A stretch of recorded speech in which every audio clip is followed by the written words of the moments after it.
उसकी गंभीरता को नहीं समझ सके या जानबूझ के उन्होंने नजरअंदाज किया और देश में प्रथम फेज पे कोरोना जिस प्रकार से आया, हम सब लोगों को तकलीफें हुई, देश के तमाम लोगों को तकलीफें हुई, लोगों की जानें भी गई। लेकिन देश के प्रधानमंत्री ने ये कहा कि हम जल्दी ही वैक्सीन का इजाद करेंगे और हमारे देश में वैक्सीन का निर्माण होगा और तमाम देश के लोगों को फ्री में हम लोग वैक्सीन लगाएंगे और उसका खर्चा केंद्र की सरकार उठाएगी, यानी फ्री में लगाएंगे तो केंद्र की सरकार उठाएगी। और इसके लिए केंद्र के बजट में कहा गया कि 3500 करोड़ रुपए वैक्सीनेशन के लिए रखा गया। लेकिन जब दूसरा कोरोना की वेव आई तो न तो पर्याप्त मात्रा में वैक्सीन केंद्र की मोदी सरकार दे पाई, हमारे देश में निर्मित वैक्सीन बाहर जाती रही, वाई लूटते रहे और चुनाव में, बंगाल चुनाव आदि में व्यस्त रहे। और यहां पर कोरोना दूसरी वेव इतनी खतरनाक आई कि देश में लाखों लोगों की जान गई। और उस वक्त मोदी जी ने अपने हाथ खड़े कर दिए और राज्यों के ऊपर ये कह दिया कि आप जानो वैक्सीन कहां से आए, कैसे खरीदो, कहां से पैसे का जुगाड़ करो, आप जानो, और चुप करके बैठ गए। हमारी नेता राष्ट्रीय अध्यक्ष आदरणीय सोनिया गांधी जी ने, पूर्व प्रधानमंत्री मनमोहन सिंह जी ने, हमारे नेता राहुल गांधी जी ने और अन्य विपक्षी दलों के तमाम नेताओं ने देश के प्रधानमंत्री से गुजारिश की कि कोरोना की दूसरी वेव बड़ी खतरनाक है, आप लोग वैक्सीन लगाइए, यही हमारे पास में उपचार है, इसके अलावा कोई उपचार नहीं है। अन्य राज्यों के मुख्यमंत्री ने कहा कि आप हमें वैक्सीन उपलब्ध कराइए और यहां तक कह दिया कई राज्यों ने तो कि अगर आप पैसे नहीं देना चाहते हैं तो हमको कम से कम वैक्सीन तो उपलब्ध करा दो, पैसे भी हम दे देंगे। लेकिन वैक्सीन देने की नीति के ऊपर, वैक्सीन बनाने की नीति के ऊपर देश के प्रधानमंत्री जी पूरी तरीके से फेल हो गए। एनडीए सरकार पूरी तरीके से, उनकी नीति देश के लोगों के हितकारी नहीं होकर के अहितकारी हो गई और उसकी वजह से लाखों जाने गई, जो आप और हम सब पूरी तरीके से देख रहे हैं। और जब पूरी दुनिया में हमारे भारत सरकार की थू-थू होने लगी, बेइज्जती होने लगी, क्रिटिसाइज होने लगे, बड़े बड़े लेख उनके खिलाफ छपने लगे, तो आखिर उन्होंने, मैंने कल भी कहा था कि एक हमारे मारवाड़ी में कहावत है, लोकोक्ति है, जो गूगल के ऊपर आप सर्च करोगे मिल जाएगी, कि अटका बनिया उधार दे, यानी स्वार्थी व्यक्ति और मजबूर व्यक्ति न चाहते हुए भी वो फैसला लेता है जो वो नहीं चाहता है। तो आज देश के प्रधानमंत्री जी ने जो फ्री वैक्सीनेशन का फैसला लिया है, वो उन्होंने मजबूरी में लिया है। देश और दुनिया में उनकी बदनामी हुई है। देश के लोगों में जो उनकी लोकप्रियता, कभी किसी चैनल से कभी किसी चैनल से आकलन करते हैं तो 80-85% बताई जाती थी, वो घट करके 12-13% के ऊपर देश के प्रधानमंत्री की लोकप्रियता आ गई। और मैं समझता हूं ये एक ऐसा फैसला था कि देश के प्रधानमंत्री से इतनी बड़ी चूक हो गई, और ये चूक छोटी मोटी नहीं है, ये चूक देश के लोगों की जान बचाने की जब जरूरत थी तो देश के प्रधानमंत्री जान बचाने में विफल रहे, न ऑक्सीजन समय पे दे पाए, न दवाइयां दे पाए। अब जो फैसला हुआ उसमें भी अभी ये क्लियर नहीं है कि जब आप फ्री में वैक्सीन दे रहे हो तो प्राइवेट में लगाने की रेटें क्यों तय कर रहे हो। तो मैं समझता हूं कि ये बात हमारी कांग्रेस पार्टी और हमारे नेता और तमाम विपक्ष के नेता बार बार कहते थे कि मोदी जी आपको देनी पड़ेगी, आपको देनी चाहिए, युवाओं के वोट से आप लोग बने हुए हो। वैक्सीनेशन के लिए दुष्प्रचार हमारे खिलाफ, हमारी 5-4 सरकारें जो कांग्रेस की या कांग्रेस के गठबंधन में बनी हुई हैं, उनके खिलाफ वैक्सीनेशन वेस्टेज के झूठे आरोप लगाए गए। 10% की उनकी छूट दी, राजस्थान में 2% वैक्सीनेशन वेस्ट नहीं हुई, और बहुत ही शानदार तरीके से देश में पहला राज्य राजस्थान जहां में सबसे ज्यादा अच्छे तरीके से वैक्सीनेशन हुआ, लेकिन जानबूझ के फिर उस वैक्सीनेशन को रोका गया, वैक्सीन उपलब्ध नहीं कराई गई और इस तरीके का प्रोपेगेंडा कर करके और बदनाम करने की कुचेष्टा की गई जो कामयाब नहीं हो सके।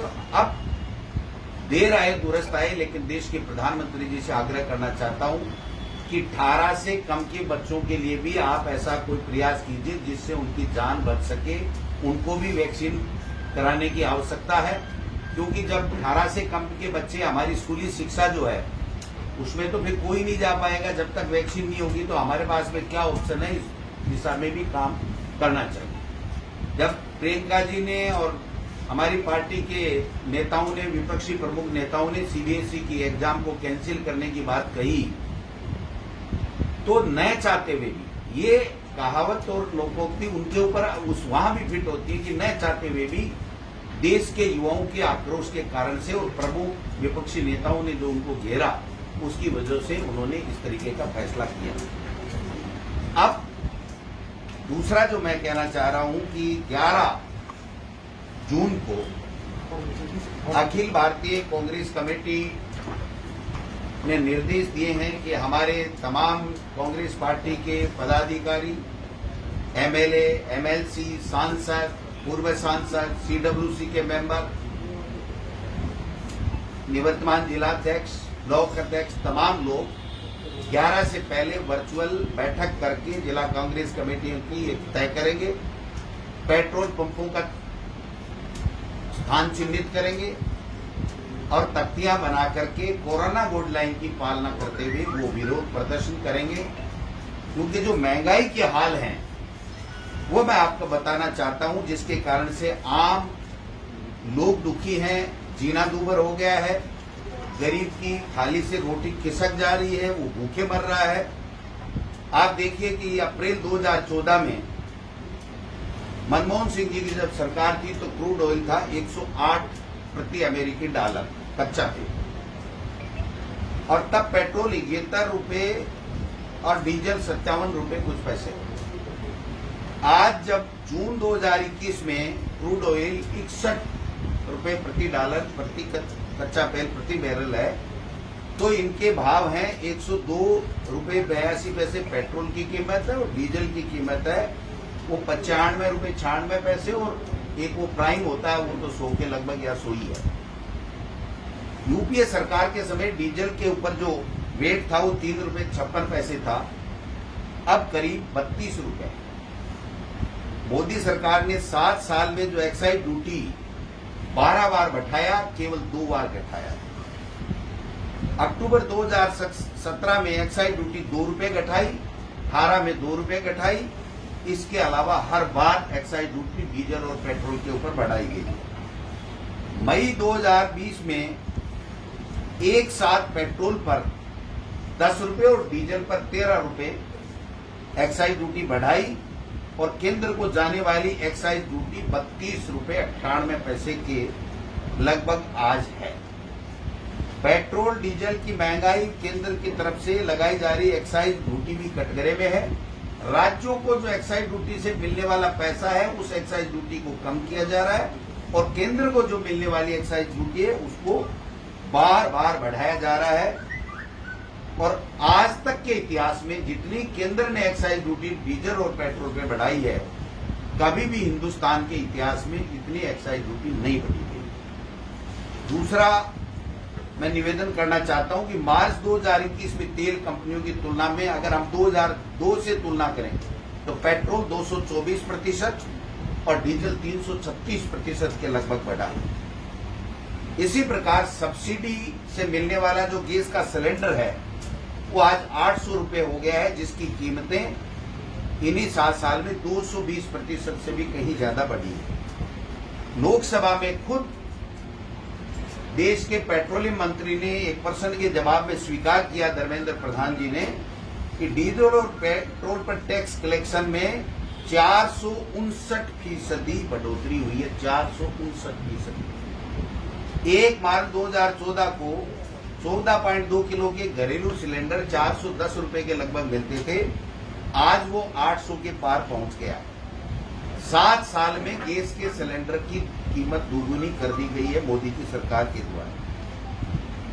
लोहे की कीमतों में अप्रत्याशित वृद्धि है।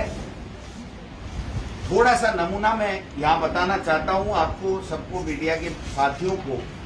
2 महीने के अंदर शक्कर 2 महीने में 36 से 40 हो गई, चाय पत्ती 240 से 300 रुपए हो गई, चावल 20-30 वाले 30 और 45 रुपए हो गए, गुड़ 40 रुपए वाला 50 हो गया, चना दाल 60 से बढ़कर के 75 हो गया, अरहर दाल 100 से 125 हो गया, उड़द दाल 95 से 110 हो गया, मिर्ची 170 से 200 रुपए से ज्यादा हो गई, काबुला चना 100 से बढ़ के 2 महीने में 125 हो गया, साबूदाना, नमकीन, फल, सब्जी सब में बढ़ोतरी हो रही है।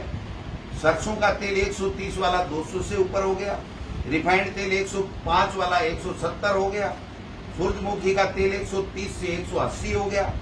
जनवरी में आटा 25 रुपए किलो था जो 32 रुपए हो गया। अन्य सारी तेल, खाने का सामान, सब चीजें इतनी महंगी हो गई कि आम लोगों का जीना दूभर हो गया है। इसलिए अखिल भारतीय कांग्रेस कमेटी ने तय किया है कि पूरे देश में महंगाई के खिलाफ 11 जून को प्रोटेस्ट होगा पेट्रोल पंपों के सामने, कोरोना गाइडलाइन की पालना करते हुए। ये आज हम शाम तक प्रदेश के लिए भी जारी कर देंगे और कल या परसों में 2 दिन के अंदर अंदर हमारे निवर्तमान जिलाध्यक्ष वर्चुअल चर्चा करके या व्यक्ति से मिल करके एक तय कर लेंगे, तख्तियां बना करके, और पूरे तरीके से विरोध प्रदर्शन इस महंगाई के खिलाफ होगा, जिससे मोदी जी, क्योंकि न सोनिया जी की चिट्ठी का जवाब देते हैं, मनमोहन सिंह जी का देते हैं, न अन्य किसी विपक्षी दल का देते हैं, तो एकमात्र लोकतंत्र में तरीका बचा है विरोध प्रदर्शन का, जो करके और आम लोगों को कैसे इस महंगाई से निजात मिले इस बात के लिए करें। कांग्रेस पार्टी ने एक स्टैंड लिया था कि अगर आपने फ्री वैक्सीनेशन नहीं दिया तो हम लोग सड़कों पे उतरेंगे। चाहे प्रियंका जी हो, राहुल जी हो, तमाम विपक्ष के नेता हो, सबने, और विशेष रूप से जो पत्रकार जगत है जिसमें प्रिंट हो, चाहे इलेक्ट्रॉनिक हो, चाहे दूसरे तरीके से वर्चुअल, ये जो वेबसाइट वाले दूसरे जो भी हों, उन्होंने सबने ये कहा था कि आपका मोदी जी ये निर्णय गलत है, जिससे इसके अंदर सरकार की जो स्थिति हुई है वैक्सीनेशन में, वो मैं बताना चाहता हूं कि हमारे यह कहावत चरितार्थ है। 2 व्यक्तियों ने शर्त लगाई, एक ने कहा भाई हार गए तो तेरे को 100 प्याज खाने पड़ेंगे, तो उसने कहा साहब ठीक है। जब वो हार गया तो उसने कहा 100 प्याज खाओ, 4, 5, 10 प्याज खाए। फिर जब मुंह छलने लगा तो उसने कहा दूसरा विकल्प है या नहीं है? बोले है। बोले 100 चप्पल खा लो। बोले 100 चप्पल खा लूंगा। 10 खाई तो दर्द होने लगा। उसने कहा नहीं, इतने में मुंह थोड़ा ठीक हो गया। तो कहा नहीं, मैं तो प्याज खा लूंगा। तो ऐसे करते करते 100 प्याज भी खाए, 100 चप्पल भी खाई। तो मैं समझता हूं जो एनडीए सरकार की स्थिति है वो आज, चाहे वैक्सीनेशन का मामला हो, चाहे दूसरे मामले हो, उनकी वो स्थिति हो रही है कि किसी तरीके से उनके समझ में नहीं आ रहा है कि हमको क्या करना चाहिए। और देश में जो अराजकता का माहौल है, देश में जो भय का वातावरण है जिस प्रकार का है, मैं समझता हूं हम सब लोग इससे दुखी हैं, आम जनता दुखी।